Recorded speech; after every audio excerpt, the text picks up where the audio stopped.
Let's jump right into today's explainer. Imagine you're a 40-year-old office worker, just grinding your life away in the corporate machine, right? And then, literally in a flash, you wake up as a healthy, handsome 17-year-old in a completely new magical realm called Midgard. Well, that's exactly the wild situation our main guy, Takami, finds himself in. But here is the absolute craziest part of it all. He was never even supposed to be there. So, what actually happens when a cosmic mistake makes you the most overpowered being in a fantasy world? The crucial thing to know here is that Takami was summoned completely by accident. The goddess Nolan literally appears to him and basically says, "Oops, my bad." See, a corrupt nation called the Holy Empire of Sigonia used this highly dangerous forbidden spell to summon heroes, and poor Takami just got caught in the crossfire. So, to apologize for dragging him into this chaotic world of monsters and magic, Goddess Nolan gifts him an absolutely broken, overpowered blessing. She's really just hoping he can use it to live a quiet, peaceful life. But as you're gonna see, peace is the absolute last thing he's gonna get. Now, Goddess Nolan didn't just drop him in a random field and wish him luck. She pulled off a massive twist. She actually altered the timeline itself, sending Takami to Midgard exactly 1 full year before the corrupt Sidonia Empire summoned their intended heroes.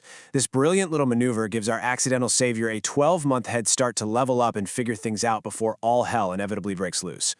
So let's move into our first major section, the accidental reincarnation and insane stats. Goddess Nolan's blessing essentially turns his life into a walking video game interface with just absolutely broken starting stats. I mean, look at this. He gets a maxed out appraisal skill which lets him instantly analyze literally anything he looks at. He also gets an item box with infinite storage capacity, so he can just hoard rare materials effortlessly. Add in a level 1 affinity for literally every single type of elemental magic, plus reverting back to the physical stamina of a healthy 17-year-old, Takami is basically a walking cheat code. But instead of picking up a sword like your typical hero, Takami chooses alchemy as his main profession, and his leveling methods, they are totally unhinged. To boost his resistances, he literally intentionally poisons himself. But the absolute craziest moment happens during a brutal fight with a giant armored boar. When his beginner magic completely fails him, pure survival instinct kicks in. He actually uses his alchemy to decompose the boar's body mid-combat. He's out here using a basic crafting skill for raw, terrifying combat survival, and it's absolutely brilliant. Now that his survival is secured, we are on to the next section, gathering the ultimate party. After heading to the city of Vultan, Takami finds his first companion, and it isn't a holy knight or a powerful mage, it's a dying monster. During that crazy fight with the boar, a severely wounded venomous spider actually tried to protect him. Moved by this, Takami uses his magic, specifically Extra Heal, to fix her severed leg. This one simple act of kindness immediately triggers a taming contract. He names her Maple, and she instantly evolves into a highly lethal yet honestly incredibly adorable assassin spider. It just goes to show that Takami isn't just about raw, overpowered strength, he's got a massive heart too. A bit later, Takami realizes he needs help managing his growing workload, so he visits a reputable slave company and hires 2 women who quickly become his absolutely most loyal companions. First, there's Maria, a highly skilled combat maid who is desperately looking for a purpose. And then there's Sophia, an elf who has been suffering from a magical curse for 50 years, a curse that crippled her limbs and completely blocked her magic. Takami just drops a wildly overpowered Extra Heal spell and instantly shatters a curse that had stumped experts for half a century, completely restoring Sophia. In that single moment, he earns their absolute loyalty, forming the true core of an unstoppable found family. Moving right along, let's get into the next section, the Sacred Toilet Crisis. Now, you might be wondering how an alchemist accidentally starts a holy war. Well, it all comes down to plumbing. Disgusted by the city's terrible sewage smells, Takami really just wants some modern hygiene. So he invents the purifying toilet. It's this clever alchemical artifact that uses rare light magic to instantly purify waste and separate it into clean water. It is a massive public health revolution. Local lords immediately catch wind of this and want to install them everywhere to stop epidemics. But, as always, here is where the politics come in. The continent of Midgard is deeply divided. On one hand, you have the older religion, creationism, which follows Goddess Nolan and offers affordable healing to the masses. But the newer, dominant religion, that's the Church of Divine Light. They are backed heavily by the corrupt Sidonia Empire, and they charge absolute fortunes for their priests to purify city water. So Takami's simple toilet completely shatters their monopoly. Viewing this brilliant invention as outright sacrilege, the church actually sends an elite assassin group called the Divine Squad to silence him for good. Which brings us to our next major section, building a new home. After easily brushing off that assassination attempt, Takemi's influence absolutely explodes. He officially names his growing party the Wings of Nolan, and realizes that to protect his family he needs heavy defense. Enter Titan. Titan is this ancient stone golem that Takemi accidentally tames while exploring some ruins. But of course, Takemi isn't satisfied with just a basic rock monster. He completely redesigns Titan's body using impossibly rare adamantite and mithril armor. This upgrade spikes the golem's vitality points from 800 to a staggering 2,800. He basically turns this thing into a magical mech suit that could probably take down a dragon. And he absolutely needs that firepower for his next massive project.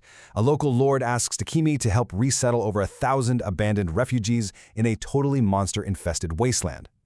Takemi doesn't just build a makeshift camp, though. He uses his maxed-out earth magic and alchemy to instantly pave roads, raise massive fortified adamantite walls, and dig deep defensive moats. Oh, and he clears out all the surrounding monsters while he's at it. He single-handedly constructs a fully functioning, impenetrable fortress city for these refugees in just 10 days. It's a feat so unbelievable that visiting knights actually mistake it for a royal capital rather than a refugee settlement. But unfortunately, that brings us to our next section, the real heroes arrive. Remember that one-year head start Goddess Nolan gave him? Well, time is officially up. The real heroes have arrived, summoned by the Sidonia Empire, and things take a very dark turn. Just look at the massive contrast here. Takemi's party, the Wings of Nolan, is a true family built on loyalty, freedom, and mutual respect. But the real heroes from Earth? They have been entirely corrupted. They are brainwashed, arrogant, and violent, treating the people of Midgard like disposable NPCs. In fact, one of the heroes, a girl named Akane, actually defects to Takemi's side in absolute horror, confirming that the Sidonia Empire has likely drugged or magically altered the minds of the other heroes to turn them into ruthless weapons. And those brainwashed weapons are actively destabilizing the entire world. Out of nowhere, a massive, horrifying horde of monsters attacks Takemi's newly built refugee city. But this isn't just some mindless swarm. The monsters are unnaturally organized. They are executing tactical retreats and coordinating strikes like an army. Takemi quickly deduces that the sheer magical force of Sidonia's forbidden hero summoning ritual has completely corrupted the continent's magical flow, causing these monsters to rapidly mutate and evolve actual intelligence. This defense pushes absolutely everyone to their limits. A huge, mutated boss monster emerges from the forest, and in a desperate bid to protect Takemi, Sophia charges forward, taking a near-fatal hit. As she falls, she tells Takemi, "My life is worth nothing compared to yours, Master."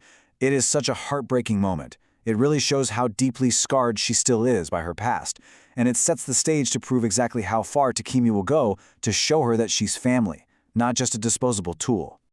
Refusing to lose her, Takemi steps up in a major way. He draws two custom-crafted swords made of ultra-rare orichalcum named Amaterasu and Tsukuyomi.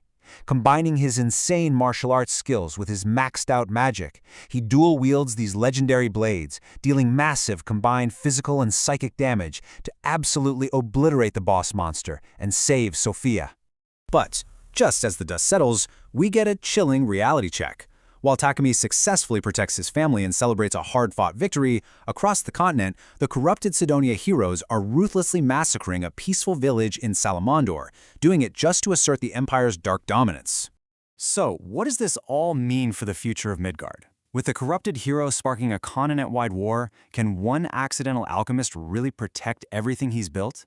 Takemi has constructed an impenetrable city, pioneered revolutionary alchemy, and gathered a fiercely loyal family. But the Sidonia Empire is mobilizing brainwashed, overpowered heroes to conquer the entire continent. With a global war sparking from a literal cosmic mistake, can Takemi protect his found family against the very people who were supposed to save the world? It's an epic clash in the making, and it leaves you wondering, just how far can Takemi's alchemy really go?